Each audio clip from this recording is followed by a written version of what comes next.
motion of objects. And mechanics is specifically divided into two distinct heads. One is statics and another is dynamics. And when we say statics, it is the study of objects at rest, and dynamics the study of objects in motion. Now, the study of dynamics is further divided into two subheads. First one is called kinematics,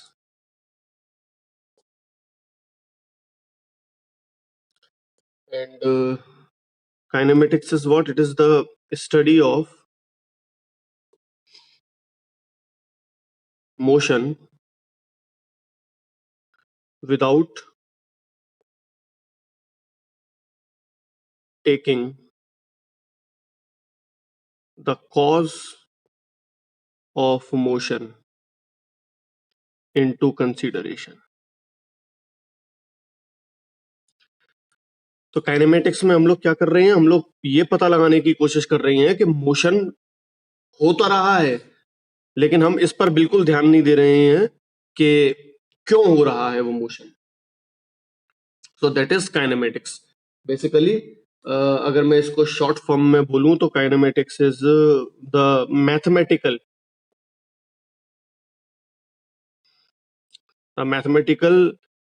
expression of motion. हम सिर्फ mathematics की language में लिखना सीखेंगे कि motion को हम कैसे लिख सकते हैं. That is what comes under the preview of kinematics. And the second part is dynamics proper.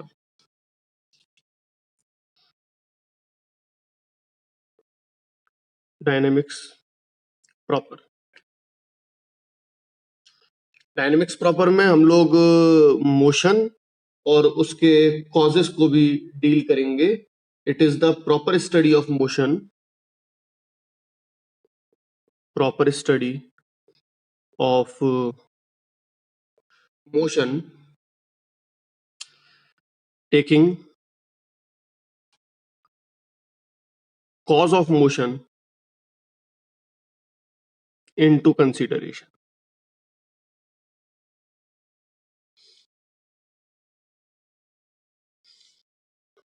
So this is the classification.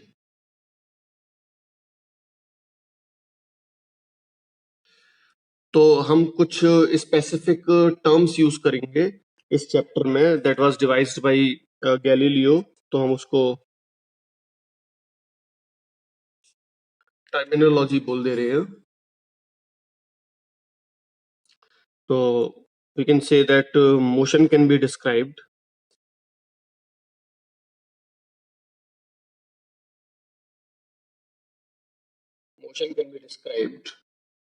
in terms of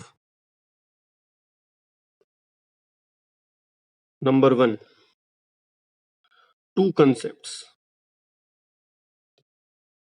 Concepts क्या क्या हैं? First one is that is length, that is concept of space, and the concept of time, and second is two derived concept.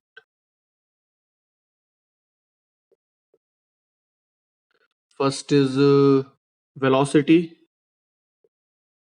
and second is. तो हम basically in terms को use करेंगे. Length, time, velocity, acceleration. ये fundamental है और ये दोनों derived हैं. इन चार कंसेप्ट से हम पूरे मोशन के बारे में बात करेंगे. We will describe how motion takes place.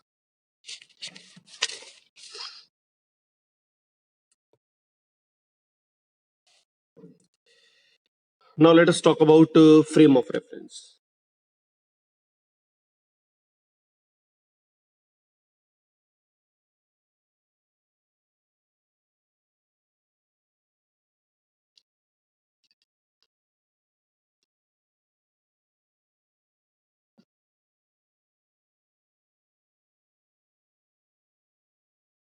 All motion is relative. We know all motion is relative, and that simply means that implies that nothing in the universe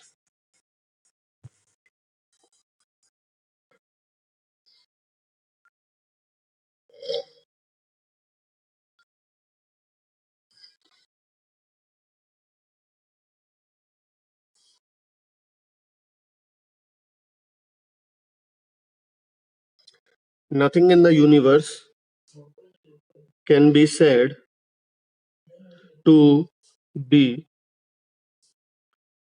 in absolute rest or absolute motion.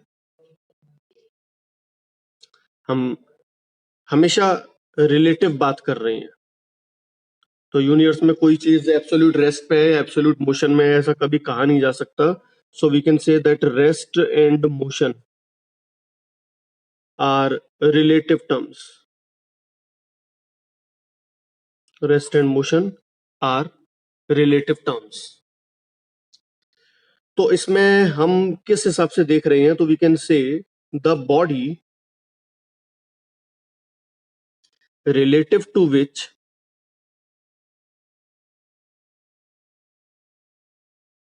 a given mechanical motion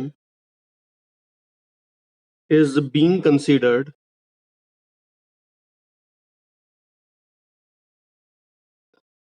is called reference body.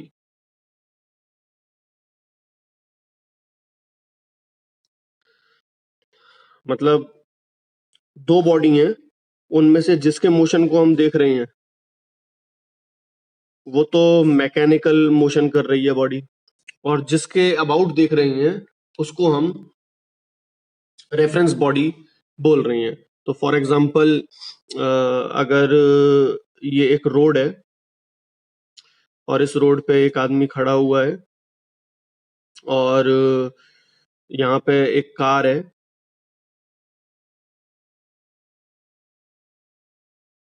और इस car में एक आदमी बैठा हुआ है. तो if this is A and this is B, तो अगर मैं ए के रिस्पेक्ट में देख रहा हूं तो बी बॉडी को देख रहा हूं, मैं कार को देख रहा हूं, overall how car is moving.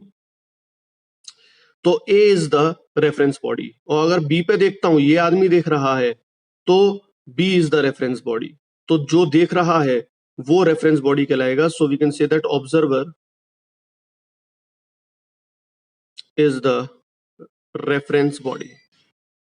जो भी देख रहा है, ए और बी, whosoever he is, उसको हम रेफरेंस बॉडी बोल रहे हैं. So that is what reference body means. अब रेफरेंस बॉडी के अकेले होने से कुछ नहीं होता है. हम लोग क्या करेंगे, a coordinate system is attached to the reference body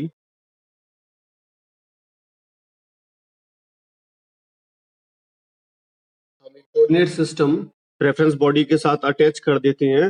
and what kind of coordinate system that will be. Coordinate system बहुत से तरीके के होते हैं, but over here what we are saying is the coordinate system is Cartesian coordinate. Cartesian coordinate system. Cartesian coordinate system कैसा है? Cartesian coordinate system है x, y और जेड. तो सपोज से मैं ए की बात करता हूं, तो मैं ए को ओरिजिन पे मान लेता हूं. अगर मैं इसको ऑब्जर्वर मान रहा हूं, then this is x, this is y and this is z। ये कोऑर्डिनेट सिस्टम प्लस ऑब्जर्वर मिलके इज व्हाट वी कॉल, ये पूरा this coordinate system combined with the reference body is called reference frame. So a coordinate system is attached to the reference body, and combination of reference body and a coordinate system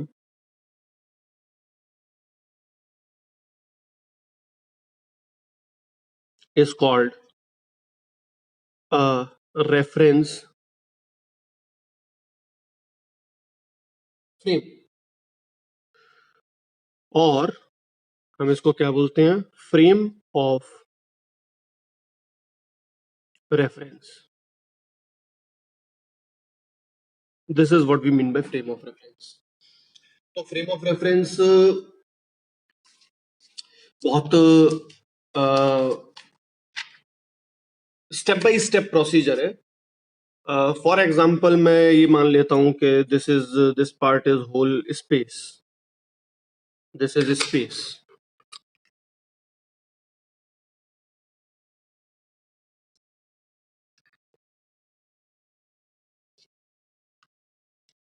और yes, specifically it also, क्योंकि observer की घड़ी जो है वही उस frame of reference की clock रहेगी।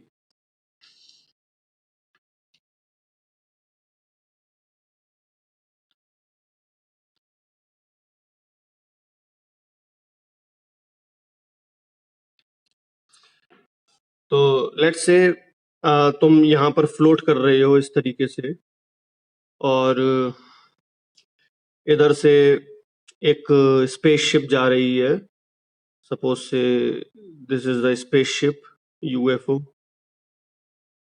ये यूएफओ इस तरफ जा रही है v वेलोसिटी से। अब यहाँ पर दो ऑब्जर्वर हो सकते हैं, एक ये और एक ये, दोनों फ्लोट कर रहे हैं। अब दोनों ऑब्जर्वर अलग अलग डिस्क्रिप्शन लेते हैं फिनोमिना का। ये वाला ऐसे बोलता है कि मान लेते हैं this is origin and this is x axis and this is y axis and this is z axis. So according to this is x axis, this is y axis and this is z axis। तो इसका frame of reference मैं ले लूंगा इस तरफ i cap, इस तरफ j cap और इस तरफ k कैप। ये इसका फ्रेम ऑफ रेफरेंस हो गया observer plus the Cartesian system. ये वाला ऑब्जर्वर थोड़ा अटपटी हरकत करता है, ये बोलता है कि ऐसे नहीं, ऐसे करते हैं, ये तो एक्स एक्सिस ले लेते हैं,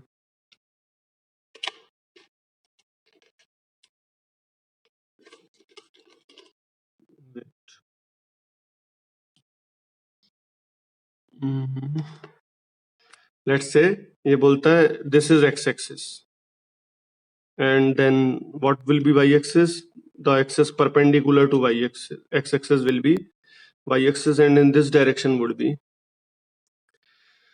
z axis। तो दोनों के हिसाब से जो मोशन का डिस्क्रिप्शन होगा वो डिफरेंट होगा। ये मोशन की इसकी लोकेशन ये बताएगा, ये कहेगा कि इसकी लोकेशन ये है इसके हिसाब से। तो ये बोलेगा फर्स्ट ऑब्जर्वर, ये बोलेगा x1 y1 z1 लोकेशन पे है, और ये वाला बिल्कुल डिफरेंट बोलेगा, ये बोलेगा कि ये यहाँ पे है इस तरीके से, और ये तो ये बोलेगा कि इसकी लोकेशन है x1 dash y1 dash z1 dash. तो according to observer O1 and according to observer O2, तो O1 बोल रहा है location is x1 y1 z1, और ऑब्जर्वर O2 बोल रहा है the location is x2 y2 z2। तो दोनों का डिस्क्रिप्शन ऑफ मोशन डिफरेंट होगा.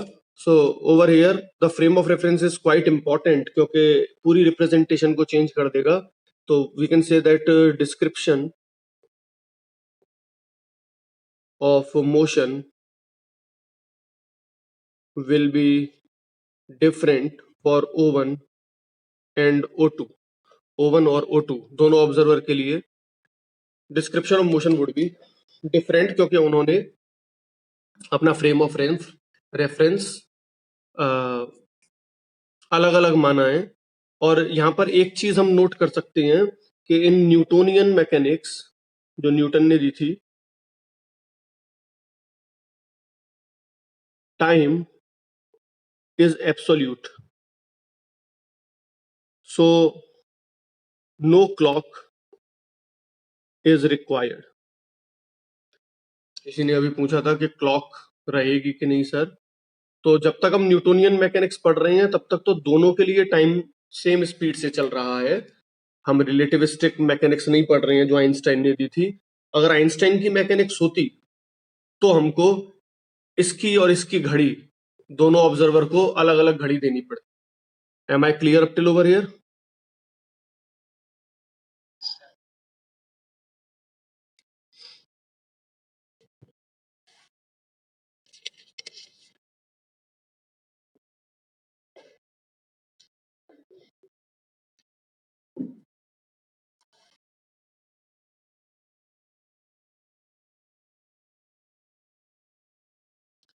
नाउ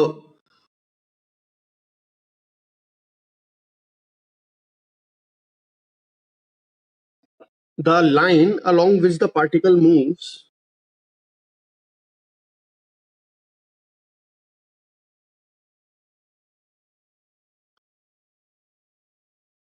is called path और trajectory. जो पार्टिकल जिस पाथ पे चलता है, लाइन पे चलता है, उसको पाथ या ट्रेजेक्ट्री बोलते हैं. शेप ऑफ ट्रेजेक्ट्री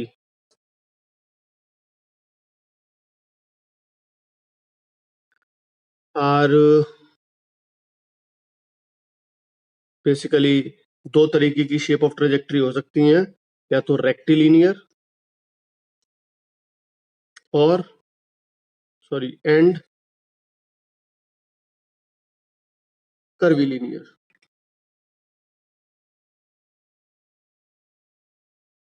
तो रेक्टिलिनियर ट्रेजेक्ट्री को मैं किस तरीके से रिप्रेजेंट कर सकता हूं? For a given frame of reference,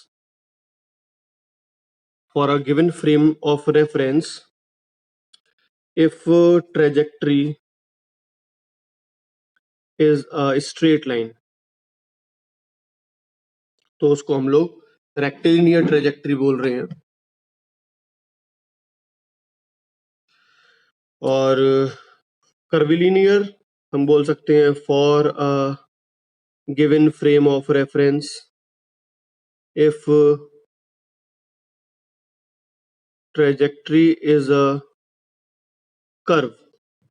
तो अगर स्ट्रेट लाइन है तो रेक्टिलिनियर, और अगर कर्व है तो उसको कर्विलिनियर ट्रेजेक्ट्री हम बोलते हैं. और एक चीज नोट करके लिखनी है यहाँ पर, we have to note it out that the shape of the trajectory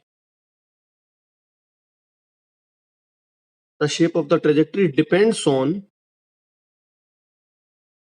the reference frame chosen. इसको सिंपली हम इस तरीके से देख सकते हैं कि सपोज से दिस इज अ रोड,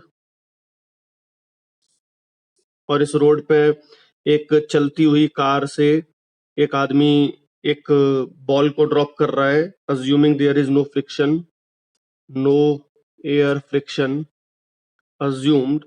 तो अगर वो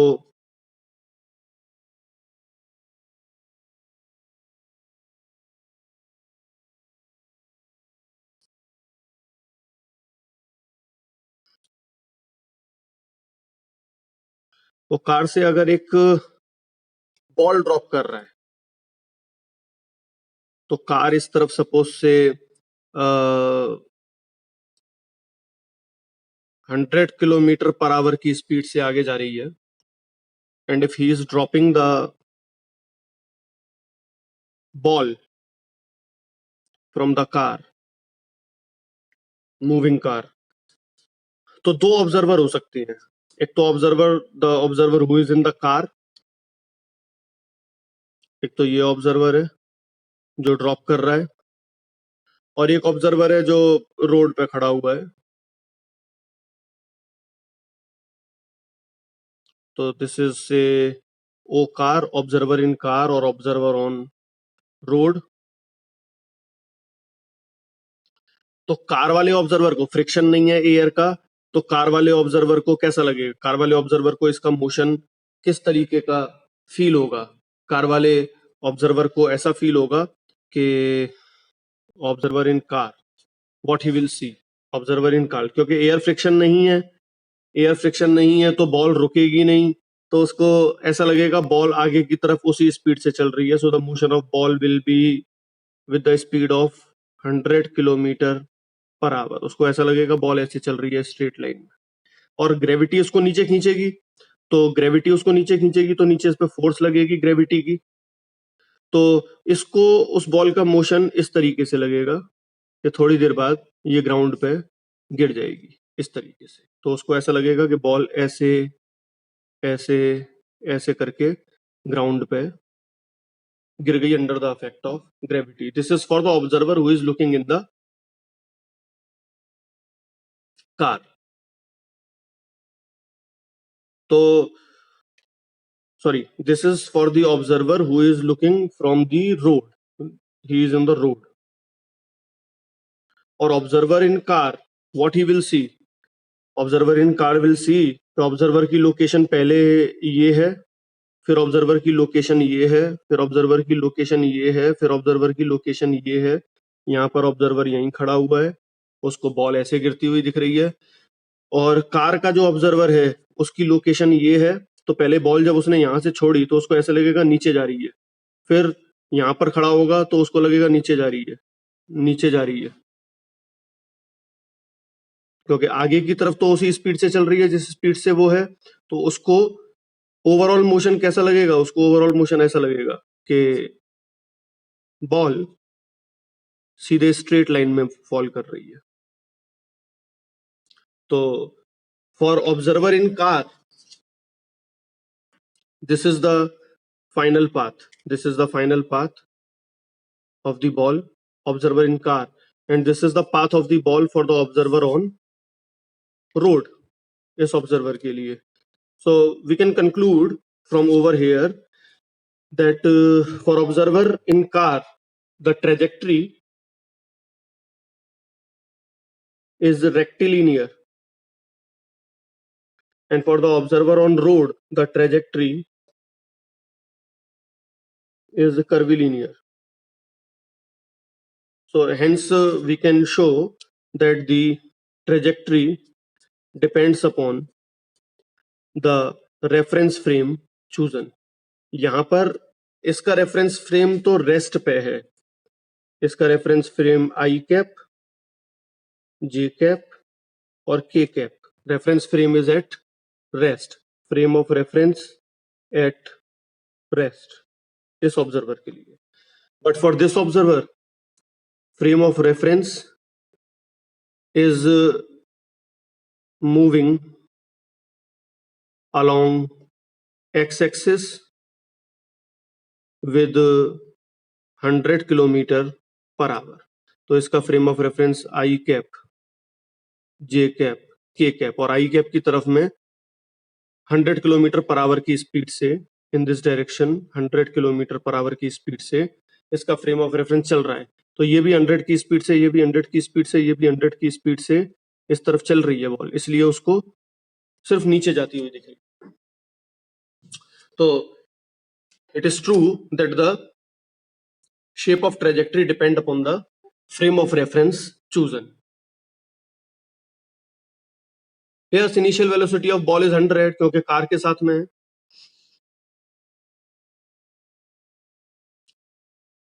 Clear? Yes, sir.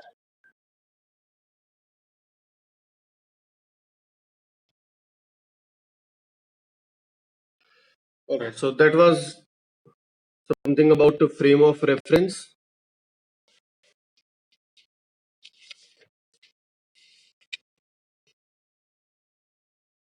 Now let's talk about objects in motion.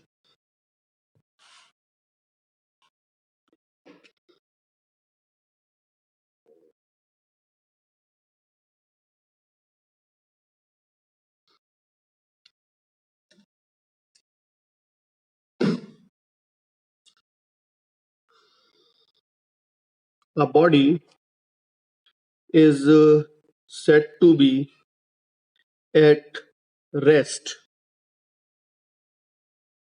if it does not change its position with respect to its surroundings. And similarly, a body is said to be in motion if it changes its position with respect to its surroundings.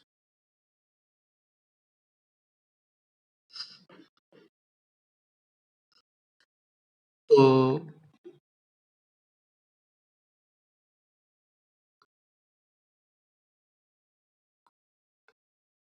for one observer, the same thing could be at rest, and for the other observer, the same thing could be at motion.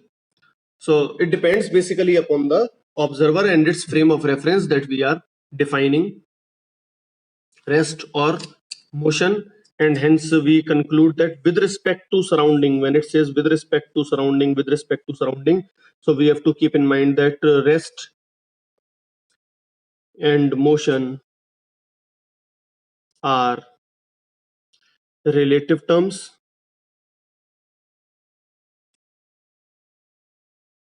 and when I say relative term, it means they are observer dependent. अलग अलग observer के लिए अलग अलग fact true हो सकता है. Now let's talk about the concept of point object. हम सारे इसमें पॉइंट ऑब्जेक्ट के लिए ही वैलिड रखेंगे जब तक हम लोग न्यूटोनियन डायनेमिक्स कर रहे हैं, तब तक हम यही मान के चलेंगे कि पॉइंट ऑब्जेक्ट है. तो a small piece of matter with no linear dimensions, no linear dimensions का मतलब no length, no breadth, no length, no breadth, and no height. So it has no linear dimension but only a position is called a particle.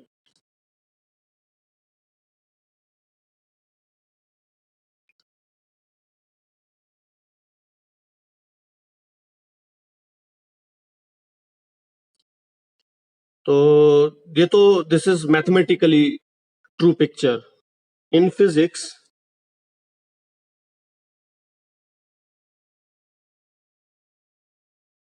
we are not concerned with the actual size of the object, but with the ratio of its size to parameters involved.